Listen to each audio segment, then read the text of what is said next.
Do we have to rush this through? I mean, you had a couple of ideas, a couple of other thoughts that possibly could interest people.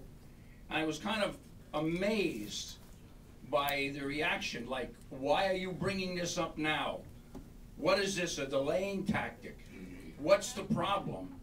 And it reminded me of what I read all the time in the paper when some defense attorney wants to bring up some evidence to set his client free, and the prosecutor goes, you should have brought this up before. You're just trying to use the system. Hang him, it'll teach him a lesson. He won't do it again. I could really go on and on, but I want to read something to you because there's some interesting parts here. An unfunded mandate is a statute or regulation that requires a state or local government or private individuals to organize or organizations to perform certain actions, yet provide no money for fulfilling the requirement. Now, all I've heard for years are the terrible state of affairs in New York and around the world and around the country because of unfunded mandates that are poured down on us. I did a little bit of research, and I found back in October, this body voted against unfunded mandates. They voted to send a message to Albany. No more unfunded mandates. They did the same thing in 2009. We don't want unfunded mandates. It's killing us.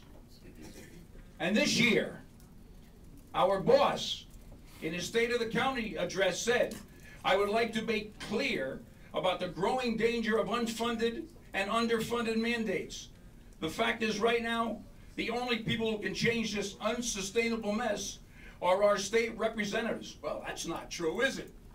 We're changing it right here. We don't care about unfunded mandates. And I hope the estate over here makes sure that they remind everybody who pretends to be against unfunded mandates, or maybe being a little disingenuous, to say the least. Now, you know, the net service tax. I think it was actually a rather brilliant thing that the legislators back in 1986 or 90 came up with.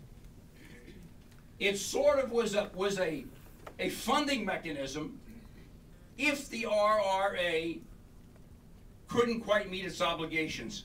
And you know, Abel Garrigan had it right the other day when he talked about water companies and utilities. The net service fee, the net service tax, was sort of like the minimum tax that you could pay, the minimum fee you would pay to a water company or a utility or for telephone service.